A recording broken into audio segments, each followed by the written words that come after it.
Okay. Shall I start already? Yes. Okay. Notice is hereby given and set forth in City Municipal Code Section 228. Public hearings will be held by the ILPC at 5:30 p.m. Tuesday, December 15th, 2020, via the online platform Zoom, pursuant to the Governor's Executive Order 202.1, at which time the Commission will consider the following applications for material changes or alterations. And we have 114 Kelvin Place, Cornell Heights Historic District, proposal to remove a utility chimney on the north side of the west roof slope. And we have 314 West State Street, Downtown West Historic District, proposal to install a black metal fence across the driveway in the east side yard and install 2 temporary portable restrooms in the front yard. Let's see. All interested parties will be given opportunity at the hearings to be heard in person or by agent respecting these applications. So we'll be starting with 114 Kelvin Place, Cornell Heights Historic District, proposal to remove utility chimney. So do we have anybody to present? We do. And Steve, do you want to speak up? I was involved with this project as architect, so I'm going to have to recuse myself from this matter. Okay. And it looks like Colin Smith is connecting to audio. And Avi is present. You're muted though.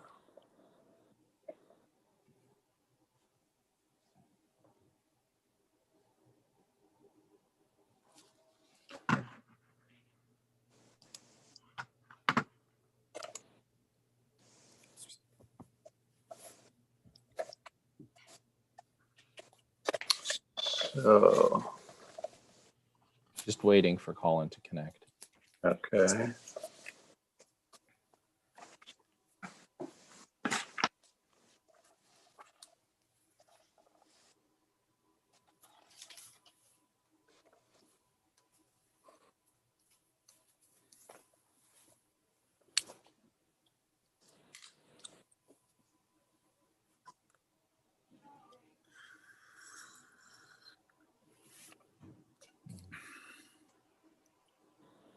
Hello, Colin.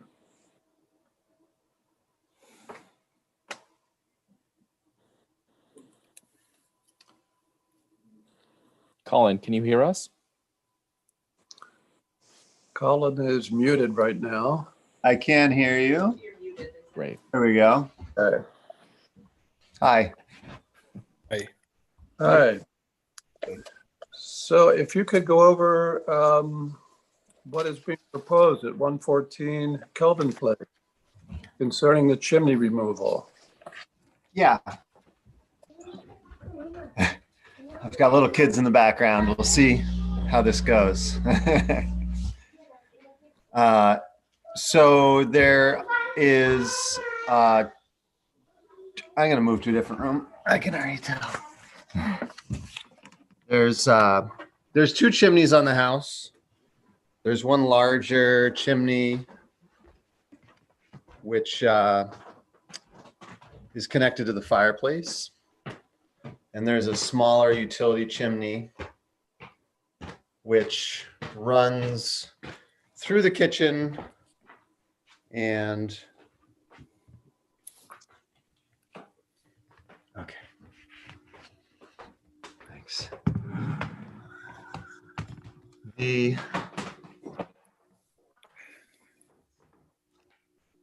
smaller chimney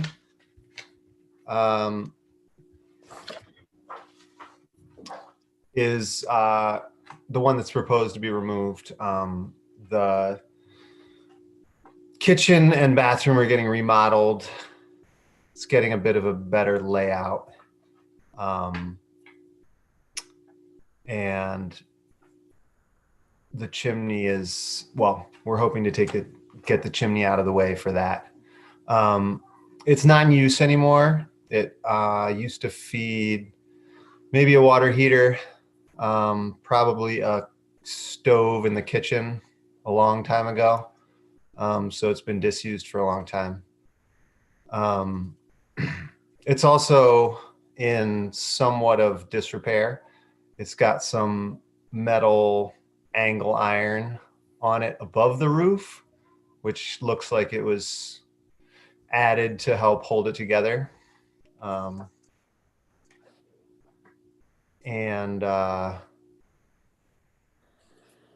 Yeah, and it's the other thing I put on the application. It's barely visible from the ground. You can find it down the neighbor's driveway, and there is a little portion of the sidewalk across the street where you catch a glimpse of it if there's no leaves on the trees. But it's at the back of the house. The house has dormers, and the roof line makes it so you can barely see the chimney from anywhere.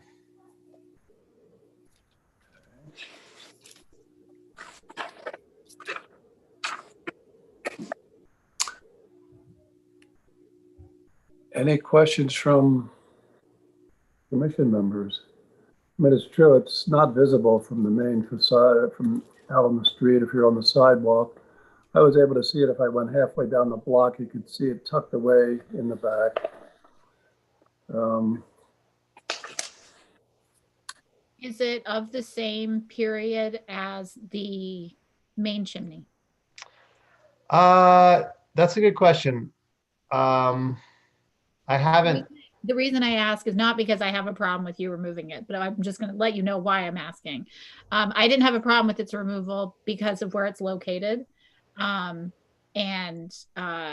At first I thought you were trying to remove your main chimney, which I would have had more concern about. But then as I was reading through, I'm like, okay, it's not the picture, not this picture, it's this picture.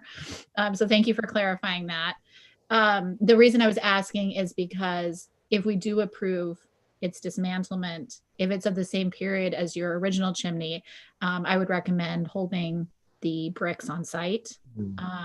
So that if you do ultimately need, if the bricks can be removed intact, and you ever need brickwork done on your main chimney, that those bricks could be utilized as opposed to replacement bricks that probably wouldn't match. Yeah. That's the reason I was asking.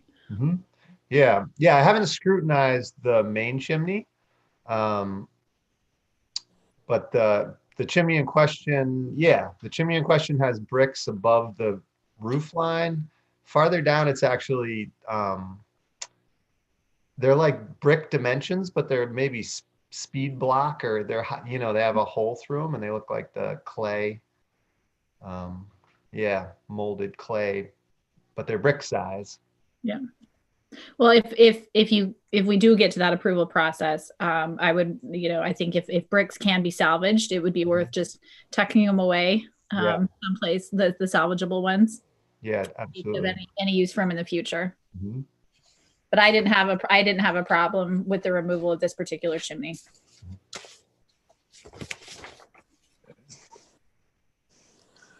I also don't have a problem. Sue, you're muted. Yep, I'm fine with it as well. Okay. Any other questions? Could I have a motion to open discussion to the public, please? So moved. David? Second. No? Do we have anybody out there? It doesn't look like anyone's in the waiting room for this particular item. I'll make a motion to close the public hearing. A second. Thank you. We didn't get any written comments, Brian? No written comments on this particular proposal, no. Thank you. Yep. Okay. Do we have any other questions or concerns about removal of the chimney? I don't have concerns.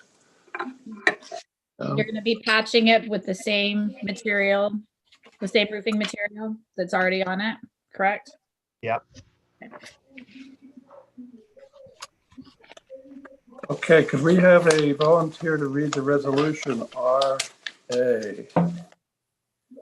I'll read it. Okay, starting with the whereas the applicant has provided sufficient documentation and information to evaluate impacts of the proposal on the subject property and surrounding properties. And whereas a public hearing for the purpose of considering approval of the application for certificate of appropriateness was conducted at the regularly scheduled ILPC meeting on December 15th, 2020.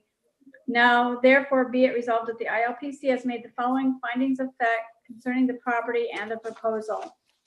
As identified in the City of Ithaca's Cornell Heights Historic District Summary Statement, the period of significance for the area now known as the Cornell Heights Historic District is 1898 to 1937. As indicated in the New York State Building Structure Inventory form, the stucco-clad prairie style residence at 114 Kelvin Place was constructed between 1916 and 1917. Sue, skip the next paragraph. Yeah, I was gonna say. The project under consideration involves the removal of the utility chimney that is likely original to the property, located on the west roof slope near the elevation behind a hip roof dormer on the east roof slope, and not rising very high above the roof plane. The chimney is not significantly visible from the public way. In consideration of this and all approvals of proposals for alterations, new construction, or demolition in historic districts, the ILPC must determine that the proposed exterior work will not have a substantial adverse effect on the aesthetic, historical, or architectural significance and value of either the landmark, or if the improvement is within a district of the neighboring improvements in such district. In considering the architectural and cultural nature, the commission shall consider whether the proposed change is consistent with the historic value and spirit of the architectural style of the landmark or district in accordance with section 228-6 of the municipal code. In making this determination, the commission is guided by the principles set forth in section 228-6B of the municipal code as further elaborated in section 228-6C and by the Secretary of the Interior standards for rehabilitation. In this case, specifically the following principles and standards. Principle number 2, the historic features of a property located within and contributing to the significance of a historic district shall be altered as little as possible, and any alteration shall be compatible with both the historic character of the individual property and the character of the district as a whole. Standard number 2, the historic character of a property will be retained and preserved. The removal of distinctive materials or alteration of features and spaces that characterize a property will be avoided. Standard number 9, new additions, exterior alterations, or related new construction shall not destroy historic materials that characterize the property.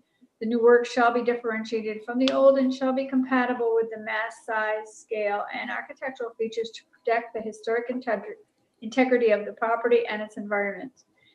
With respect to principle number 2, standard number 2, and standard number 9, removal of the chimney will not remove distinctive materials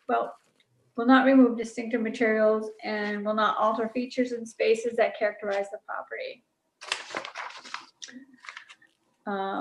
Resolved that based on the findings set forth above, the proposal will not have a substantial adverse effect on this aesthetic, historical, or architectural significance of the Cornell Heights Historic District as set forth in section 228-6, and be it further resolved that the Ithaca Landmarks Preservation Commission determines that the proposal meets criteria for approval under section 228-6 of the municipal code, and be it further resolved that the ILPC approves the application for a certificate of appropriateness.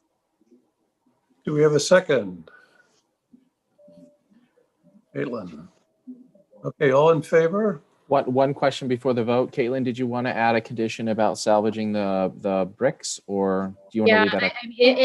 If it's doable, I think it would be a good thing to do. It's hard in these cases. Sometimes they come down in pieces, and sometimes they come down in in full bricks. So I Okay. don't think, if they're not salvageable, to me, it's not a major issue, but it'd be one of those things that's nice to have on hand if you ever need to, if you never need to Yeah. replace bricks on your main chimney.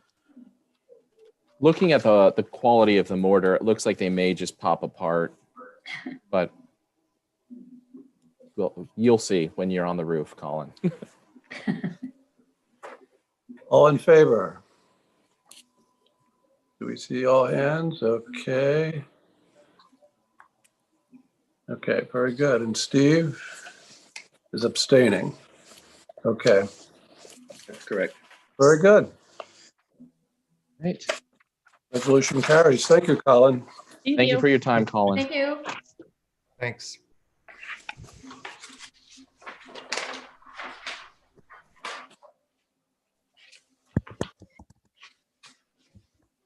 Okay, next we have 314 West State Street, downtown West Historic District. Proposal to install a black metal fence across the driveway in the east side yard and to install 2 temporary portable restrooms in the front yard.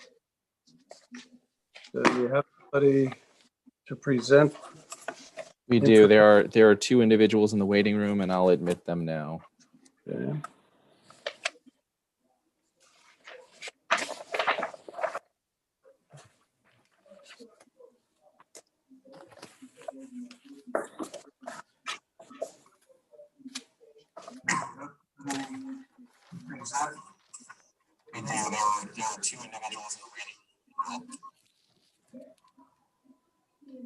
Right, and if Michelle and John could mute your YouTube streams when you enter, that would be appreciated. Thank you.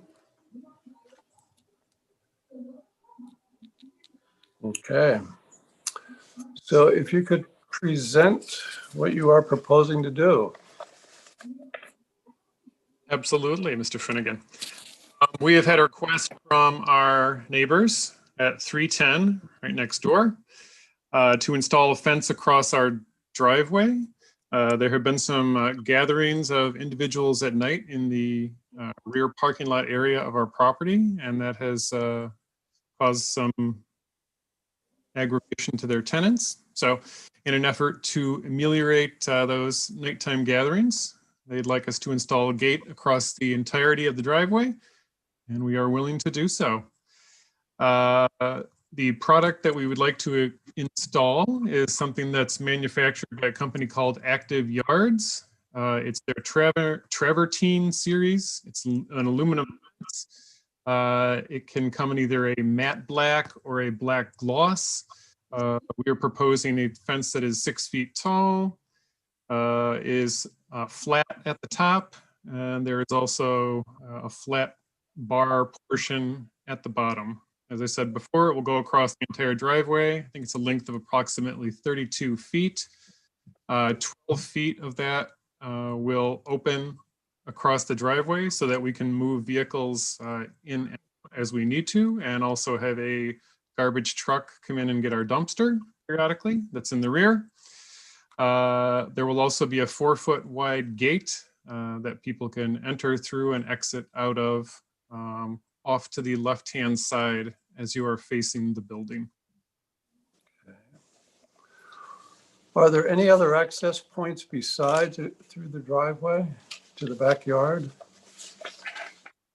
I believe if you go to the very rear of the building, the very rear of the parking lot, I should say, there is a small break between fences in adjacent properties. And I'll Michelle on that, but I think it's probably 18 inches across, perhaps. Okay. No, I'm just asking, I can see why the neighbors would definitely want this gate across there, but Certainly. just wanted to make sure there isn't other access points that would need to be addressed. Well, I think while the fencing contractor is there, we would certainly be more than willing to have him also put some material across that opening as well.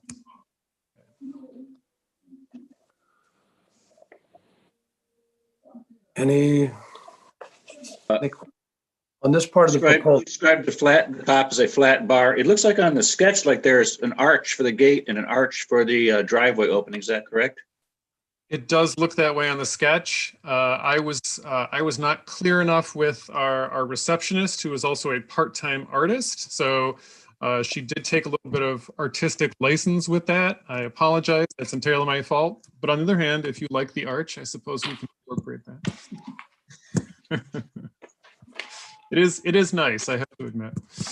Yes, in truth, both options exist with the company and the selected product, is my understanding. So it can be rounded or flat.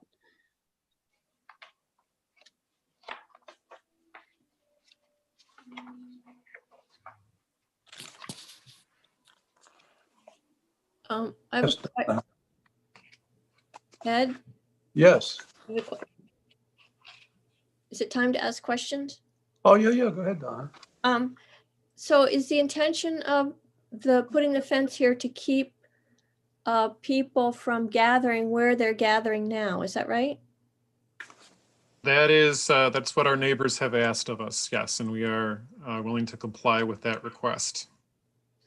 This is not a new problem. This is something that we have tried several other things to address. Certainly the police department is aware of these issues. We have given them our permission to come onto the property if that's appropriate for them to do their duty and to keep the peace. We have cameras on the property. We do have a person who is a security staff person that is there during open hours. However, we do not have the resources to have security staff patrolling the property 24 hours a day. What's the likelihood that the gatherings will just shift to the front yard or the other side or somewhere else? I don't know. This is the discussion that we had with our neighbors. We are not entirely convinced that this will ameliorate the problem. But again, in the interest of being a good neighbor, more than willing to take this step.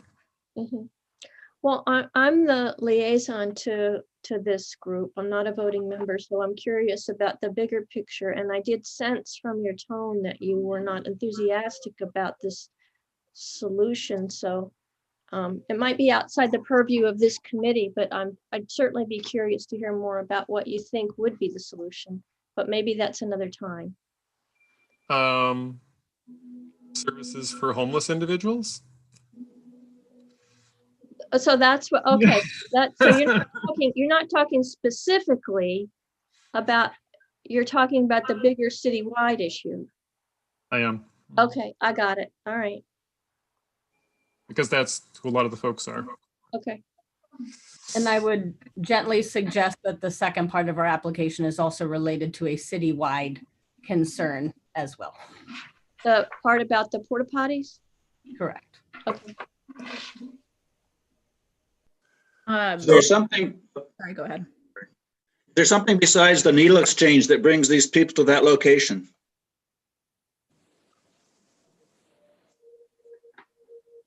I would suggest that that's true in any community, that individuals congregate in specific neighborhoods for specific reasons. That's also true in Ithaca. The reality is that the corner of State and Plain has a large amount of affordable housing that is not well maintained. That is in fact also very close to the location where many individuals are placed who are on public assistance for DSS. It's also next door to DSS itself and 2 doors down from CARS, the Cayuga Addiction Recovery Services facility. So there's a large number of service providers on this block that serve individuals who are chronically homeless or using substances. A lot of those individuals are also unstably housed in the 2-block radius around that area. And what we have found is that in general, in response to the community's ask, this space has made it so that these individuals are not on the commons. And that was the feedback we very clearly heard from the community several years ago was that the congregation on the commons was problematic for the town and also for tourists and non-community members, and that a space should be made to accommodate those individuals who were receiving our services elsewhere. That would not negatively impact the business community. Okay. I had a question that I think would probably not normally fall under our purview, but because you're asking for approval to put up porta potties in the front yard, does. So I apologize for not visiting your facility in person. I've been under required quarantine since your application came before us. So it's in the best interest of everybody that I have not been on your property. But it's my understanding from letters we've received from the public that the rear, this has been an area where you have welcomed people to be during the day, I would imagine, and maybe not, maybe at other times, to gather in the rear portion, that there's maybe some picnic tables, things like that. Is that correct? Yes. Okay. The reason I ask that is, are you planning to eliminate access 24 hours a day, or is this an area people can still utilize during the daytime hours? It seemed like a lot of the neighbor concerns, and I'm sure we'll hear from members of the public, and so I'm not trying to speak for them, but from what I read, it seemed like a lot of the concerns center around nighttime activities. And so I wondered if you were planning to differentiate between use of this space because of this fence between daytime and nighttime. Yes. So the reason for the installation of the pedestrian gate in addition to the vehicular gate is so that the pedestrian gate can be open for individuals to walk through for services during business hours, but can be locked after hours. Okay. That leads, thank you. The reason I was asking that is I would not have a problem with the porta potties being on the rear of the property. I do see some major issues with them being on the front of the property.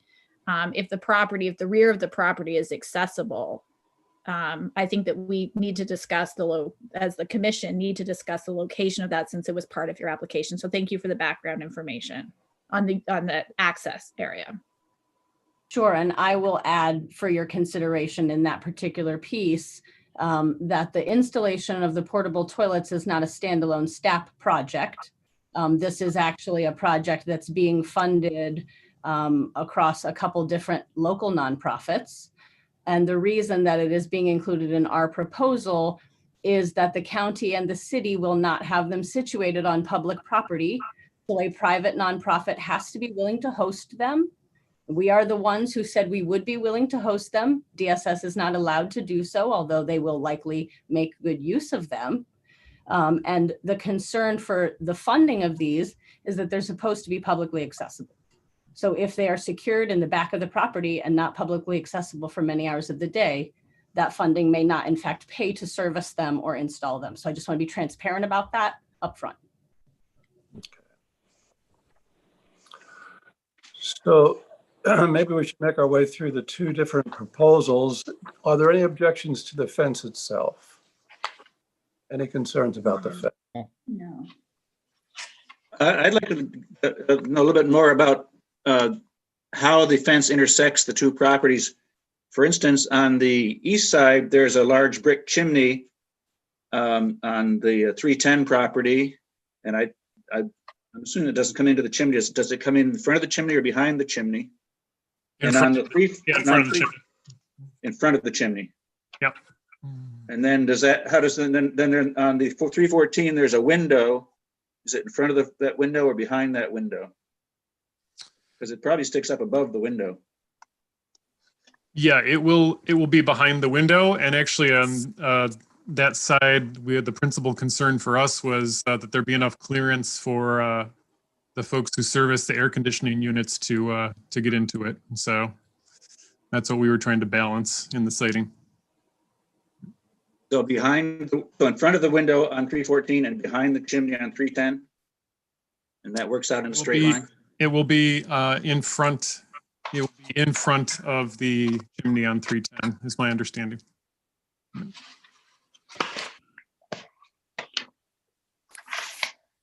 Yes, and I did meet with Teresa Halpert in order to discuss the placement of the posts for the fence installation and where that would land on 310, because it does have to be installed on the 310 property side. And she has cleared that location in advance.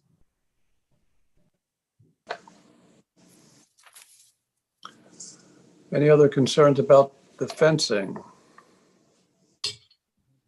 Okay. I had a quick question. Do we have I didn't see in the application and do we have have you disclosed the company you plan to go through? Because typically we review products. And so if we don't have access to reviewing the products, we need to make sure that Brian is able to do that. Certainly, certainly. Yeah, the fencing company is called Balland, Balland, and the manufacturer that they work with is called Active Yards.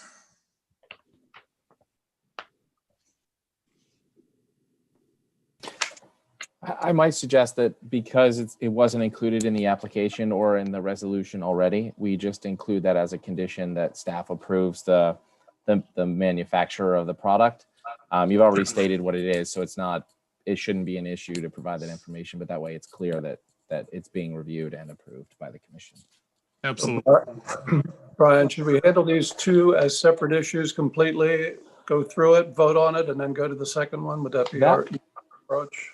That was the way I had hoped that it would be handled. I wrote two resolutions because I figured one would likely have a lot of support and move through very quickly, while the other would generate far more discussion. And so I separated them into two resolutions. Could we open to the public first, though, please? Yes. We should open to the public for this resolution concerning the fencing. Do we have a motion by Caitlin? I'll make a motion. Okay, do we have a second? Second. Okay. Is there anybody out there? We did receive 4 written comments that you commission members have received earlier today, or it might have been yesterday evening.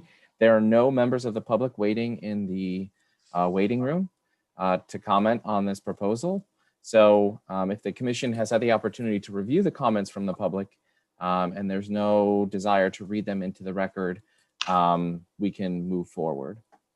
Okay. Do any commission members want the letters to be read at this point? No, the one is very lengthy. If we could just, I do think it ought to be entered into the record, but I don't feel that we need to read it. Yeah, let me clarify. Any written comments that I received before the meeting are entered into the record and are part of the approval that moves forward. But there is an option given for those comments to be read into the record if the applicant or the commission chooses. Okay. A motion to close public discussion. Did I do that? Okay, second, please. Steve, thank you. Any other comments concerning the fencing? Can we have a volunteer to read resolution RB? I guess I have one clarification. I think the applicant said there was either available in gloss black or matte black, and I didn't hear which was the selected finish. We are amenable to suggestion on this point. I guess is the best way to put it. I do not have a dog in the fight. I guess I'm partial personally to the matte black, but like I said, I will defer to the commission's decision on this. Any comments? I'm fine with the matte. Yeah, Matt sounds good. I'm happy with Matt. Okay. So we start at the resolved. Is that right? Yes. Resolved that the ILPC has made the following findings of fact concerning the property and the proposal. As identified in the City of Ithaca's Downtown West Historic District Summary Statement, the period of significance for the area now known as the Downtown West Historic District is 1880 to 1920, circa 1922. As indicated in the individual property entry in the annotated list of properties included within the Downtown West Historic District, the Queen Anne style residence at 314 West State Street was designed by locally significant architect Alva B. Wood and constructed between 1885 and 1886. Constructed within the period of significance of the Downtown West Historic District and possessing a high level of integrity, the property is a contributing element of the Downtown West Historic District. The proposal under consideration involves the installation of 2 gates and sections of fence across the driveway to secure the property and limit access to its rear parking area after regular business. I believe we've done, I'm going to skip the boilerplate. I think we have done principle 2. I'm looking to, somebody help me out here. We have done principle 2, standard number 2, and standard number 9. All right. So principle number 3, new construction located within historic district shall be compatible with the historic character of the district within which it is located. Standard number 10, new additions and adjacent or related new construction shall be undertaken in such a manner that if removed in the future, the essential form and integrity of the historic property and its environment would be unimpaired.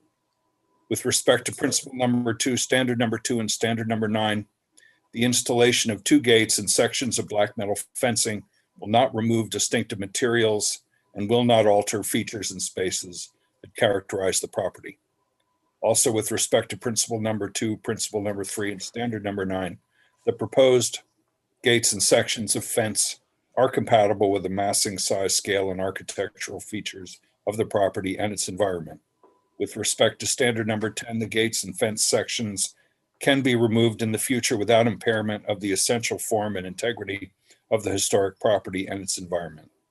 Resolved that based on the findings set forth above, the proposal will not have a substantial adverse effect on the aesthetic, historical, or architectural significance of the Downtown West Historic District as set forth in section 228-6. Be it further resolved that the Ithaca Landmarks Preservation Commission determines that the proposal meets criteria for approval under section 228-6 of the municipal code.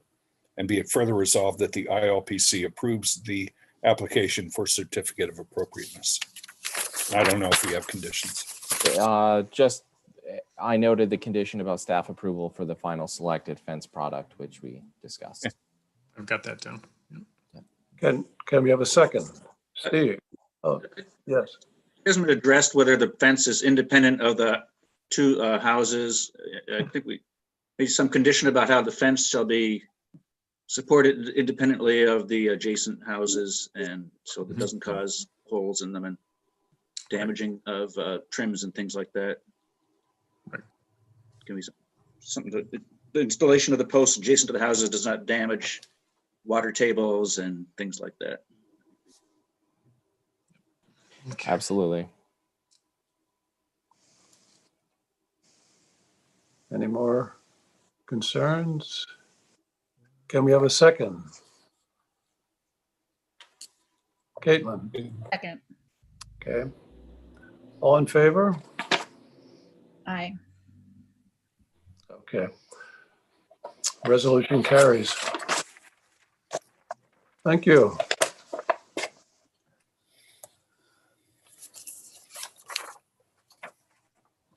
All right. Then we have the second part of this application related to the exterior. What do we have here?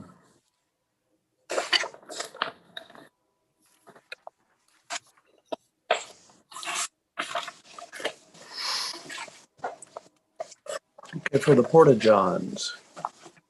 Exactly. Okay, if you could give us a summary of that proposal. Sure.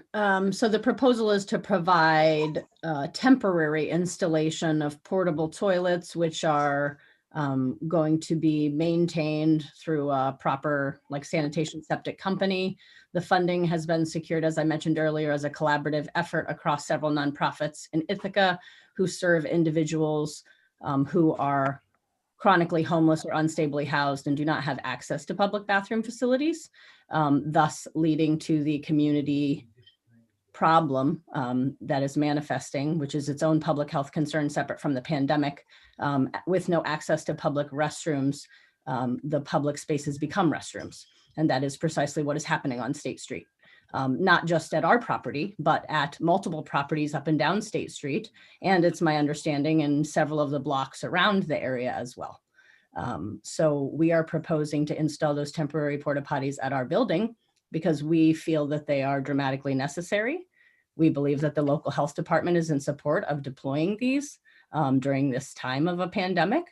And we are willing to be the people to host them when many other facilities either are regulatorily sort of bound and not able to, or are not willing to take on the liability to do so. The porta johns themselves are not historically accurate in any way. I'll be transparent. They are not outhouses. They are porta johns. They look like injection molded plastic, usually blue or green, sometimes beige. The dimensions for the two different size units are included in the application. One is a standard size porta john and one is an accessible porta john. Again, the intent of the collaborative efforts on the Human Services Coalition, ourselves, Catholic Charities, et cetera, is to make these a public resource. So we want to make sure that one of the units is an accessible unit because it will be available for public consumption. And these will be monitored during the times when we are open for business hours, as they'll be on the property. So they won't be exclusively unmonitored, but they will be unmonitored after hours. In addition, funding has been secured to service them at least twice weekly, up to 3 times weekly if that's necessary, so that they will not become a public nuisance of their own. Okay. I don't know, I guess, given the sort of irregular nature of this particular piece of project construction, I don't know if there's other specific questions you have about placement or materials or things like that, but I'm happy to answer any questions that I can. So I do just want to add one piece for the commission and for the members of staff's benefit. Typically, temporary installations do not require a certificate of appropriateness as long as they're installed for less than 180 days. Because there's no definitive end to the pandemic in sight, and these may wind up being installed for longer than the 180 days, I thought it would be best for the commission to review the application rather than allow it to move forward and approve it at the staff level. Yes, I'll be transparent about the fact that the funding has been secured for longer than 6 months to service these, with the understanding that we may very well need them longer than 180 days. But we understand that regulatorily 180 days is considered to be the temporary installation, and that is the ask at this time, not knowing exactly what the future holds. I had a question. We don't have the purview to consider finances. It's not something that's in our local law. And we're actually legally not allowed to consider that whatsoever. So I appreciate that you shared with us the financial component of grants, and I understand, but we can't consider that part. My question is, what public restroom facilities are closed that would otherwise be open outside your business hours? Like, I know the library is closed, which I'm sure serves as an important public restroom facility, but they're not typically open overnight. Sorry. So I was wondering what public facilities, because of the pandemic, have closed overnight that this would replace. I suggest that one of the primary restroom facilities is the Shortstop, because it's a 24-hour food service location that many people patronize, and it's within walking distance of State Street and Plain. But they have had to scale back their food and also sort of their access to the space because of the pandemic. I don't know that that's the only example. The State Diner, likewise, I suppose, is down the street and is 24 hours. There's a couple other places that are 24-hour locations. But I think it's more just that the overall, even access to gas station bathrooms and things that are not necessarily human service providers or standard locations where one would go to use the restroom are also not accessible. The other question I had is, this issue didn't come up in any of the letters that I read unless I missed something. And if so, if someone else could point that out, that would be great. Are your neighbors aware of this proposal?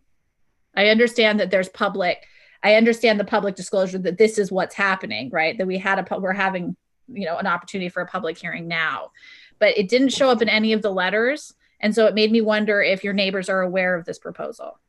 Teresa Halpert has also written in support of this proposal. I thought that was included actually, and I apologize if it was not. So as far as it being temporary, is it stated that it'll be for as long as the pandemic persists? Is that the idea?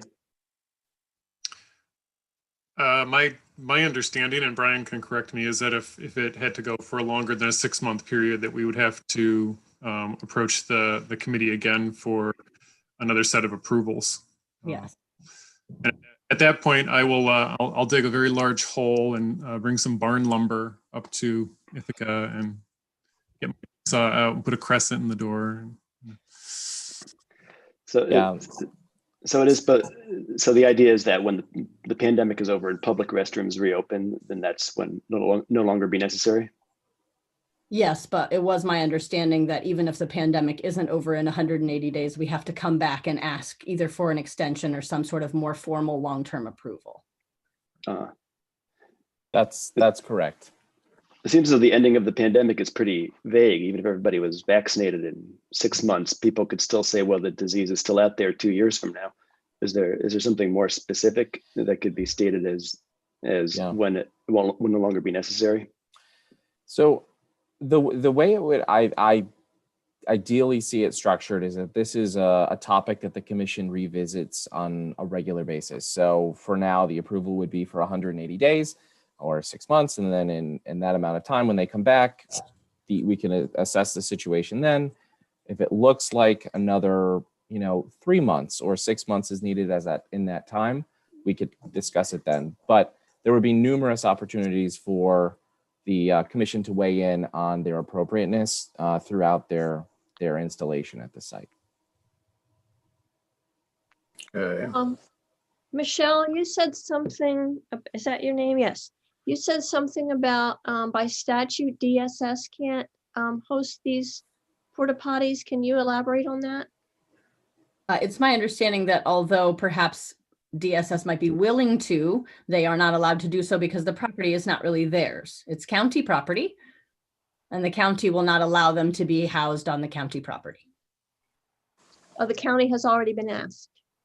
It's my understanding that that is accurate, yes. The reason we were approached is because the city and the county both declined. Okay. Brian, is there anybody else from the city that weighs in on this? Because I feel like this is way more than an aesthetic issue. And in our law, we're required to consider the impact to the neighborhood. As I said before, I don't have problem with porta potties being on the property when they can be supervised, but it's hard for me to imagine that unsupervised porta potties. While I do it's not that I don't recognize the public need. I also can't, under our law, say that I'm not seeing a concern for the rest of the neighborhood of the impact of this as a gathering spot after hours unsupervised. And so for me, this is a real issue. Is somebody else from this seems to not be this seems to be partially an ILPC issue and much more not an ILPC issue. Yeah. I know that it is being discussed by the Board of Public Works and other entities within City Hall. That City Hall knows about the proposal. I believe that the IURA is one of the funding partners for this proposal.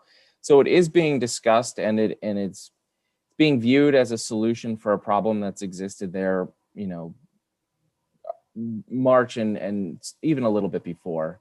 I've received complaints about it, but again, I fell into the same position you do. Doesn't really fall under ILPC's purview where people are choosing to relieve themselves. So it is a difficult situation.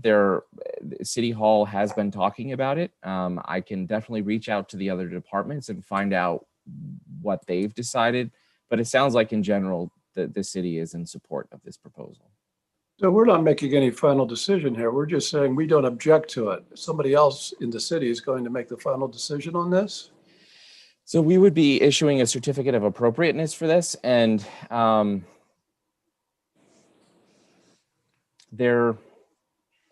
hadn't honestly thought about if there's another. I mean, Michelle and John, have you heard that there's another approval that you need from the city before you install them? I mean, it is the installation of porta potties on private property. Yes, So, I'm sorry. My understanding is that there is not a separate city approval that's required because it is on private property. In my conversation with Anissa with regards to the funding, my impression is that yes, although they're aware of it, and they support the installation of portable toilets somewhere in order to address this community need, they do not want it to be city property. So I would like somebody on the commission to make the argument under, this would normally be where I make the argument, but I don't feel, I'm not going to make the argument. I want somebody to make the argument that this falls under our legal, that this meets our standards. Not from a public health standpoint, because that's not part of our law. Not from a human needs standpoint, because we are not legally, that is not again part of our law. Mm-hmm. So I would like someone to make to make the argument. I mean, maybe it's in the, maybe you just use the resolution, but I think we need to justify this on legal grounds, because I can imagine neighbors coming back and pushing back from a legal standpoint that we didn't follow our own legal parameters. Well, But can we look at this as just being a temporary installation, because it is 180 days. It does fall into that category.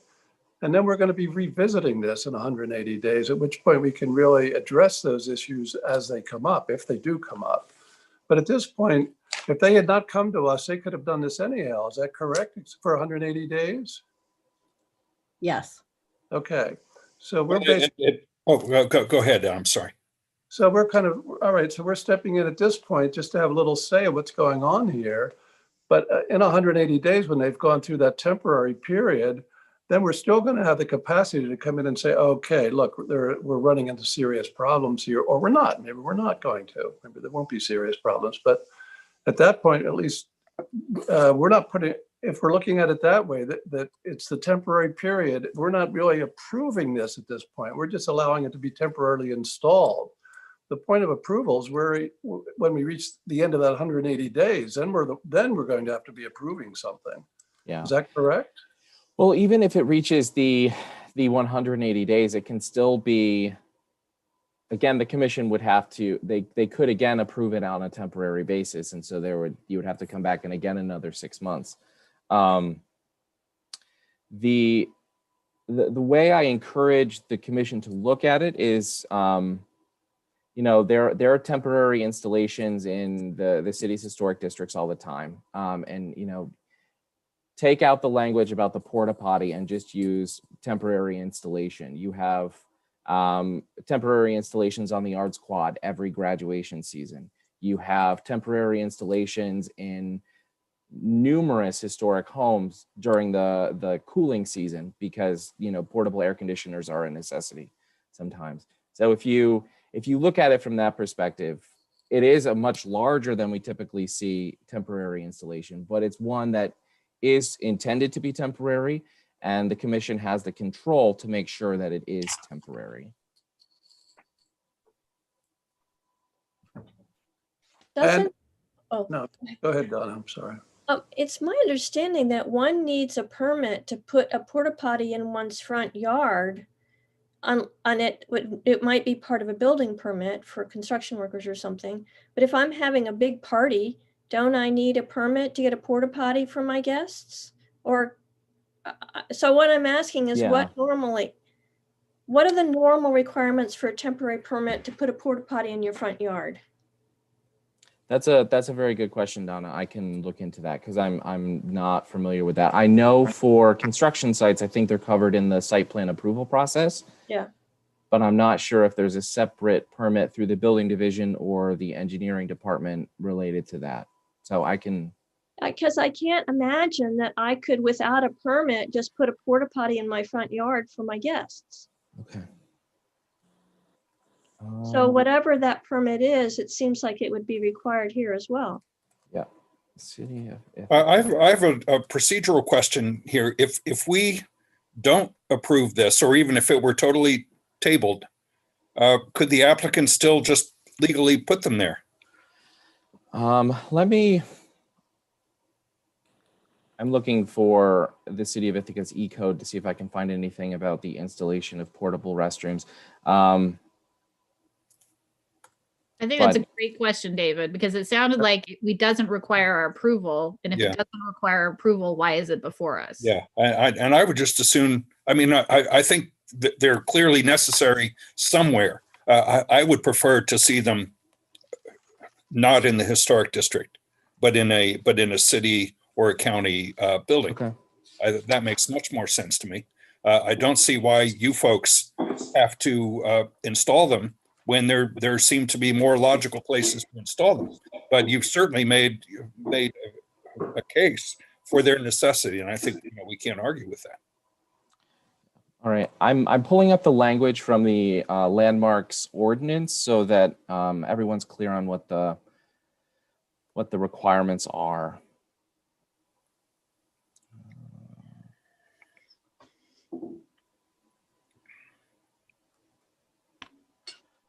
All right.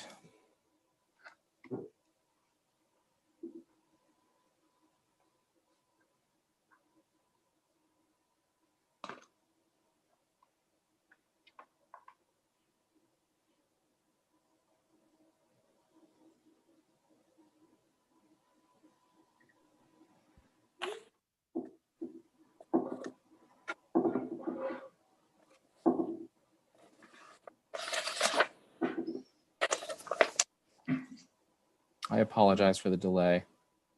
While you're doing that, Brian, I did pull out Teresa Halpert's letter to the comment for 314 West State, and she does address the portable toilets and says, I'm fine with this also.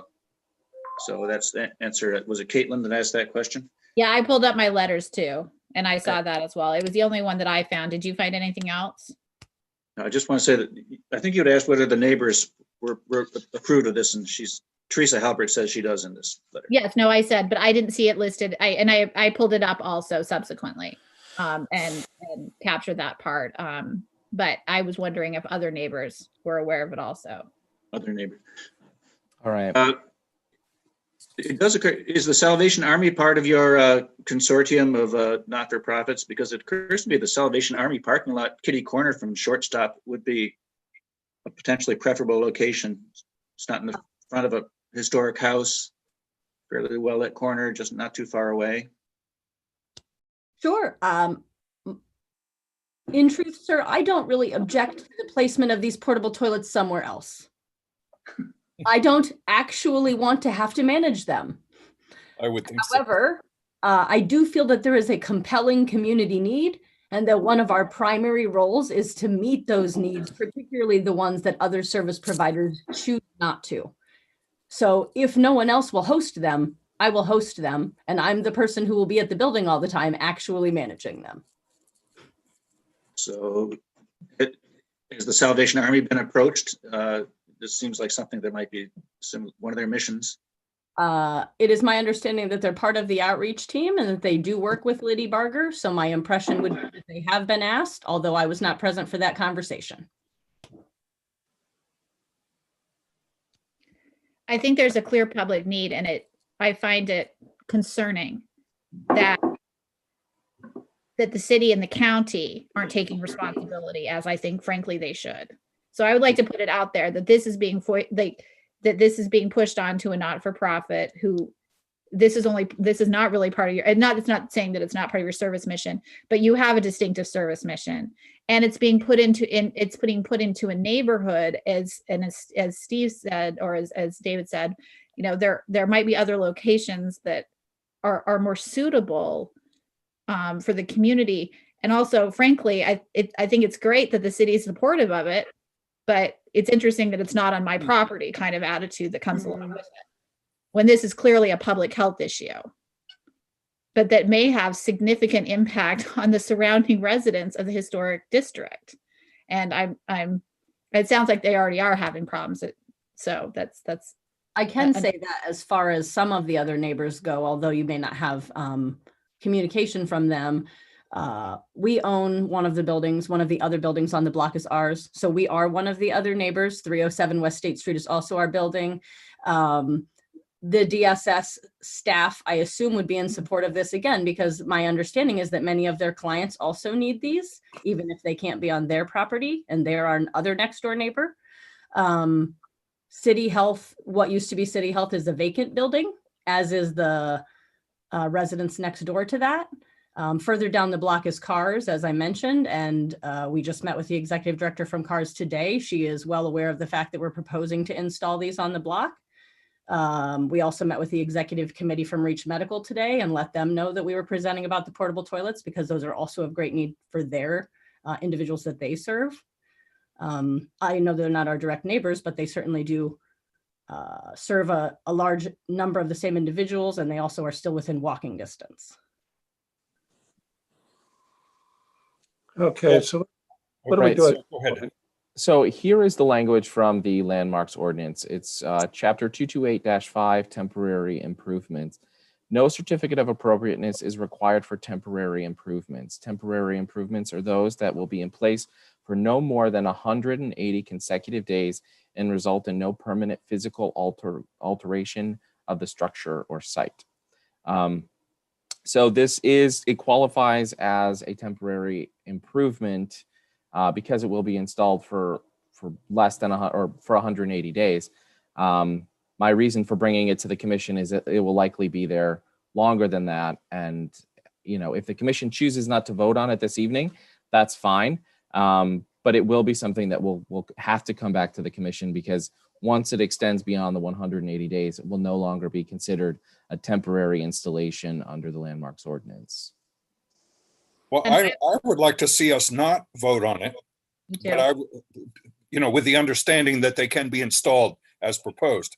But what I would like to ask Donna to do is to talk to the city, and whoever else could be involved, talk to the county, and whoever else might be involved, talk to Salvation Army, and see if these could not be relocated to a more, what I would take to be a more suitable place.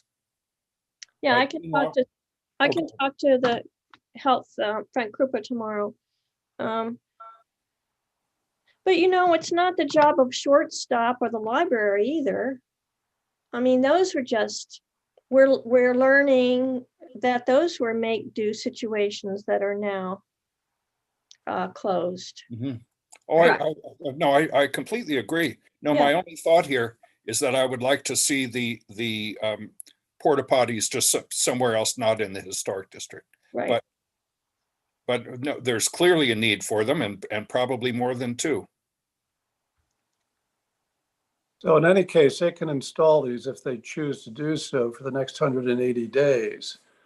And I assume at that point, it's going to be for us to what? What are we going to be able to do at that point if they're already in place? They're already in place. You can, at that time, they transition from temporary installation to something that's more permanent. You can deny that and require them to restore the property to its prior condition, which, if the pandemic is still ongoing and the need for the restrooms is still ongoing, that's a really difficult decision to make. Or you can determine that it's still a temporary installation, treat it as a new proposal, and again, table it and not comment. Okay. I would like to not vote on tonight, and I support what David said. I'd like to hear from other parts of the city who are responsible for this also, because I'm not, Okay.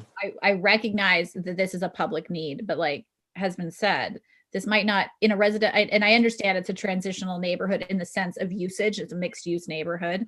But this does not seem like the ideal safest place for a unsupervised restroom at 2:00 in the morning. So from a public safety standpoint, I can see some issues. It sounds like there have been issues, and I think that the fences was a good way to begin addressing some of those after hours concerns. But I feel like this warrants a larger contribution from the rest of the city before the ILPC gives approval, since this can go forward without our approval. Yeah. That other parts of the city need to weigh in on this, because this is far more than an aesthetic historic issue. This is a public health issue.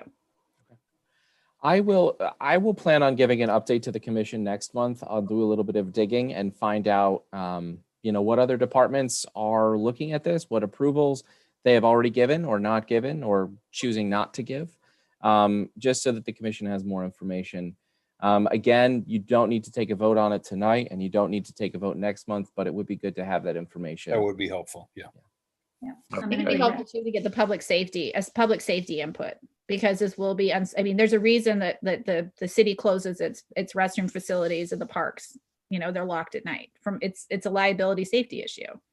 So I think that's an aspect of this proposal that is warrants concern also, because it puts the property owner at risk. And I'm sure you have great insurance. You likely need to, but this is more than just us. Okay. So we're agreeing to table this? Yes, I agree with that. Okay. Okay. All right. Well, thank you. Thank you for your input, your presentation, Thank you. your community concern. Yeah. And just so the members of staff are clear, the commission is tabling the application with the understanding that you can install the porta potties, correct? Right. Sure. Right. We appreciate you taking the time to process through it either way, truthfully. Yes, thank you. Well, we appreciate what you do. It's so important, so valuable. And so, yeah, thank you. Thank you. We appreciate your support. Thank you both for attending tonight. Absolutely, Brian. Thank you. Have a good Take it evening. easy. Bye-bye.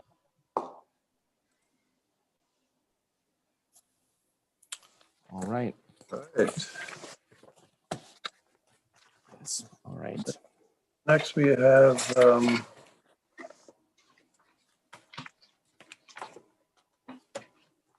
we don't have anybody public comment on matters of interest. I'm assuming there's nobody out there. No, there are no members of the public in the waiting room. Okay. New business. Right. So I do, have two items of new business that are not on the agenda. The first is the Collegetown Innovation District. It is a planned unit development proposal for the Collegetown neighborhood that will directly impact several individual landmarks in Collegetown. The proposal involves constructing 10-story buildings adjacent to the Grandview House, which is an individually landmarked property, as well as the Snaith House, another individual landmark in Collegetown. And it involves the former number 9 fire station, which is not a locally designated landmark, but still the commission reviewed it extensively several years ago and had recommendations based on the research that was done on the property. So if you haven't had the opportunity to review the materials that are publicly available on the project, I encourage you to do that. It's in the near future, the ILPC will be asked to weigh in on the proposal and its impact on those historic resources.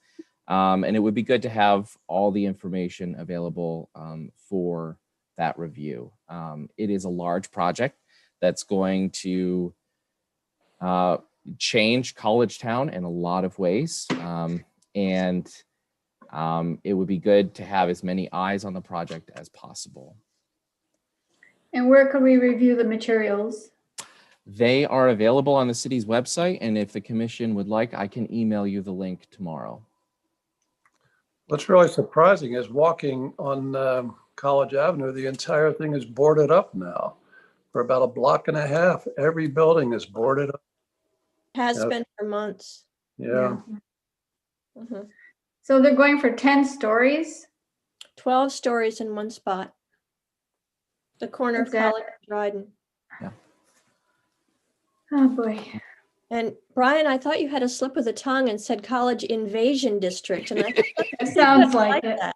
Yeah, the developers are calling it the Collegetown Innovation District, and I'm not sure why. Very sad. I apologize if I made that slip. I meant Don't to say apologize. innovation. The second project that the commission will have the opportunity to look at in the coming months is a proposal for 401 East State Street. It is the parking lot behind the Gateway Plaza as you enter the tuning fork. There's a proposal for a 6-story building in that parking lot. The 6-story building is projected to have a visual impact on the East Hill Historic District. It will be immediately behind some of the properties on the south side of East State Street. And so the commission again will be asked to weigh in on that proposal. I'm sorry, Brian, where is this? Is there So any as you're, so if you're going west on East State Street, okay. and then there is the drop off right before Gateway Plaza. There's a parking lot at the bottom of that drop off. That's where the development is proposed. Okay. They cross the street from the Argos Inn. Yes. Right, where they're shoring up the walls or whatever. Yes. So that's ongoing already, isn't it? It is. It's currently being reviewed by the planning board. Okay. The developer, can you say? I don't remember the developer off the top of my head. Donna, do you remember? I thought it was Travis Hyde. No? No. It is not Travis Hyde. owns the They property, sold it. but Yeah. they have, Okay. no, they haven't sold it, but they've leased. Oh, I heard that they're That's they're my selling, or that they sold it, or they're selling it. They're not planning on selling it. I don't know if they're understanding is planning they on were not selling it selling or it, not, but but they they're were- not the developer of the project. Mhm. All right. Yeah. Anya, And we have old business. Just for my own understanding, that is in the historic district. Is that right?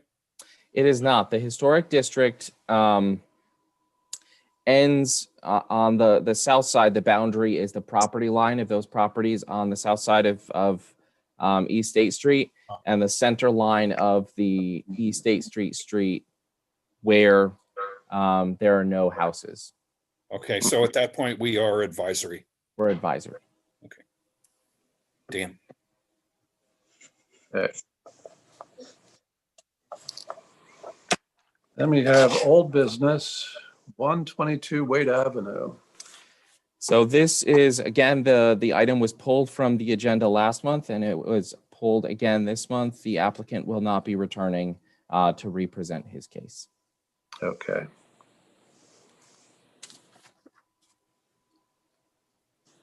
So what is he gonna be doing? Do we know? Just leaving it? There are things that developed yesterday that have been referred to the city attorney for resolution.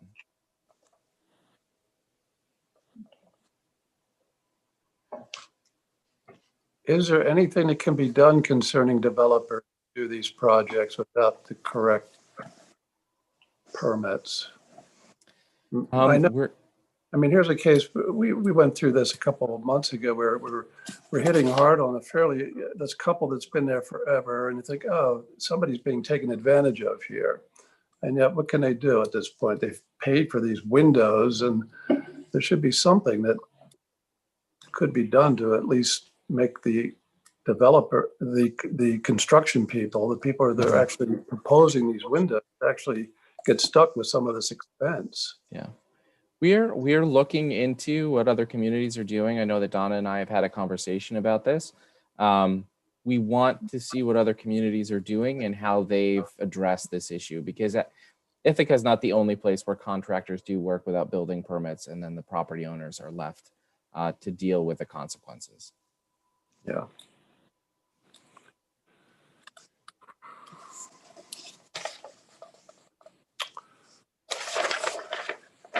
What else do we have tonight? Approval of minutes. Did you receive minutes from Anya? No. Okay. So then there are no minutes to approve. What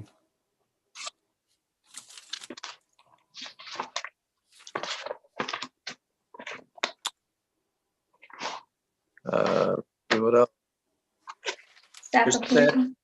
There's the issue of a property on East State Street and a zoning variance for parking requirements that was sent out at the last Yes. minute, Monday, I believe. Yes, so there are a few items under administrative matters. The first is the 2020 staff level approvals. The commission is required to review all of the staff level approvals that are done by the secretary of the commission throughout the year. So there was a list of those approvals in your packet this month. Not surprisingly, there was a significant drop in the number of approvals made. Because people weren't doing anything for about half of the year. So there was I think around a 60% drop in the number of staff level approvals that were done last year. So feel free to review the list, and if you have any questions about any of the projects that were approved, I'm happy to answer your questions. I noticed there's quite a few heat pump and exterior AC installations on this list. What's your policy concerning heat pump installations? So I am very cautious, as David knows, about where the units and the line hides and all of the equipment is installed on the exterior of the building. As long as I would say 90% of the equipment that's installed is on the rear of the building, and only minor portions of it are on the rear half of side elevations, and there are no line hides or equipment that are installed on the front of the building. I typically approve them at the staff level. And contractors they understand now that that's going to be the requirement when they install one of these one of the units in a historic district. And so they work very hard to find creative ways of getting the pipes and the ducting and everything that they need installed on the interior of the building so that they don't have to go to the commission, honestly. I have one coming up. You do? Okay. Yeah, I just want to say Brian has given very, very good guidance on how to get this done in a way that the contractors can work with, and that is practically disappears when you're done. So we've been quite pleased with the way things have turned out for the two buildings that I've done this on.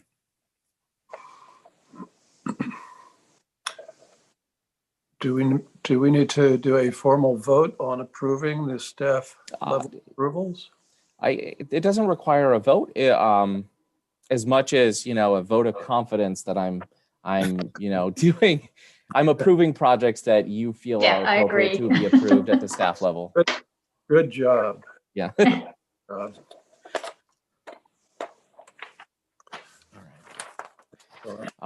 The second matter under administrative matters is the zoning appeal advisory review. So I sent information about an upcoming zoning appeal review that will be completed by the Board of Zoning Appeals in January. This is a new process that the acting zoning administrator has asked that the commission do. It's something that the planning board does already for other zoning appeals throughout the city. So what she is asking is that the commission review the proposal and provide, a statement of support or opposition to the variance based on the criteria we use to make a decision that will be sent to her and the members of the BZA for consideration when reviewing this zoning appeal. And I'm sorry for the typo in the agenda. It should be 613 East State Street. So the property is located in the East Hill Historic District. It has 2 3-bedroom apartments, I believe, and 2 parking spaces, but by current zoning code, it's required to have 4.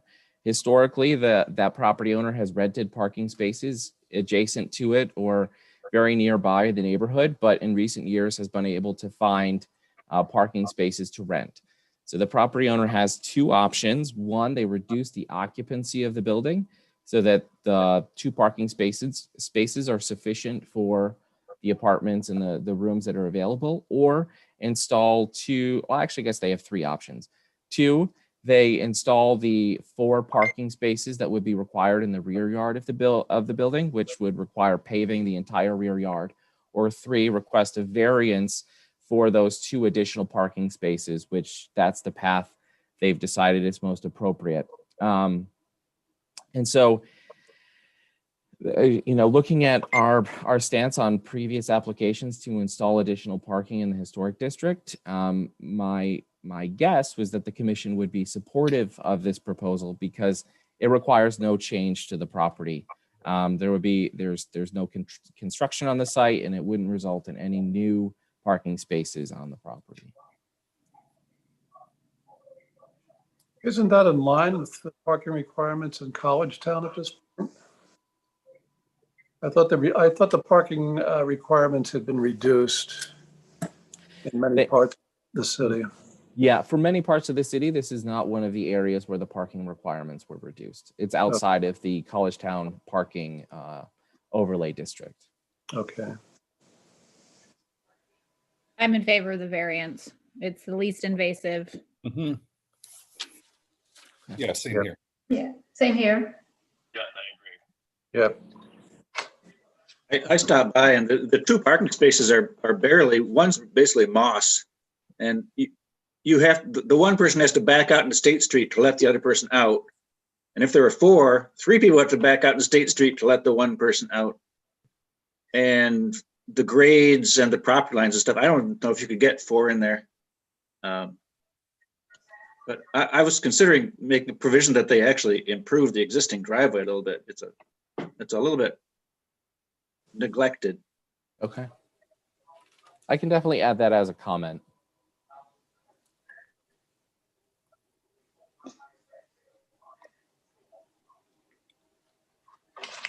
All right. All right. And then in the future, when other variance applications are submitted to the Board of Zoning Appeals, the commission will be asked to provide the same input as they did for this project. So Please pass on our thanks to the BZA because I appreciate that cooperative. yeah, it's something that the zoning administrator in the past asked staff to do, but the new zoning administrator feels that it's more appropriate to have the commission do it because that's the way the planning board handles the very similar situation. Who's the new zoning manager? It's Megan Wilson. I didn't know that. Yeah. Well, she's currently the acting zoning administrator. Okay. Does all the other jobs in planning. Hmm. All right. Next item on the agenda is an opportunity to attend the presentation of historic resources in South Hill tomorrow evening. So Michael Tomlin at Cornell had a class of students survey potentially historic resources on South Hill for one of his classes this semester. And the students are presenting their findings at the regular course meeting time at 7:15 tomorrow evening. So if you're interested in attending, please let me know and I'll send you the link. Could you just send it to everybody? I could send it to everyone. Absolutely. That'd be great. I'd like to do that. Okay. And then finally, the last piece of administrative matters is the annual sexual harassment prevention training. If you haven't completed the materials that were sent to you by HR already, please complete them by the end of the year. Brian, if I do the IC one, is that good? Is that good enough? That's a great point, David. Yes, if you completed one for your employer and they gave you a certificate demonstrating that you had completed it, you can forward that to me and I'll forward it to HR and that will complete your requirement. that presentation on South Hill Resources, that's virtual. It is virtual. So I don't have to go out in the snowstorm tomorrow? No, absolutely not.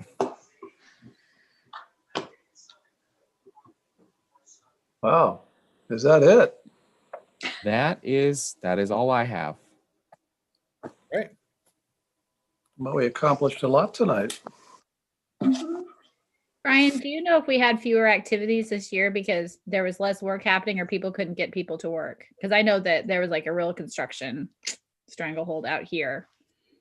Yeah, I think there were a lot of factors. One, contractors weren't able to work for a long period of time. You know, some of the larger construction projects were able to move forward, but the smaller contractors were shut down, like, you know, many other businesses.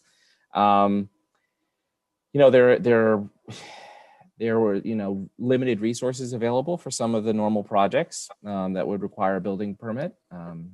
People had different employment situations than they have in the past, so they may not have been able to afford to do work on their buildings. And the contractors that were working, like you said, they were very busy. So A lot of things. Okay, thanks. I just wondered. Thanks. Yeah. I have a question concerning my next door neighbor here, the future library place. You guys, I did not approve it, but most of you were there to approve it. Some of you, actually, looking at the faces here, I think only one of you approved that. But nevertheless, it has been approved. But I think that the approval must long have expired. So the certificate of appropriateness for a project like that is tied to the start of construction. And so because construction has started, there's no time restriction on once it starts, there's no time restriction on how long it takes them to complete it. So I contacted the person that I thought was the project manager for the project, and she is not managing it. I'm not sure who the new person is. So I can look into what's happening there. It would be interesting to know. Because it doesn't look like anything is happening. Nothing has happened. Yeah. It would make a nice park. I have long thought that, and for the lousy 900,000 that he bought that for, we could have raised that money and had a really, really dandy park there. And maybe it's not too late because he's not doing anything with it. All right. I agree. I've said my piece. Good point. We could put toilets in the stair towers.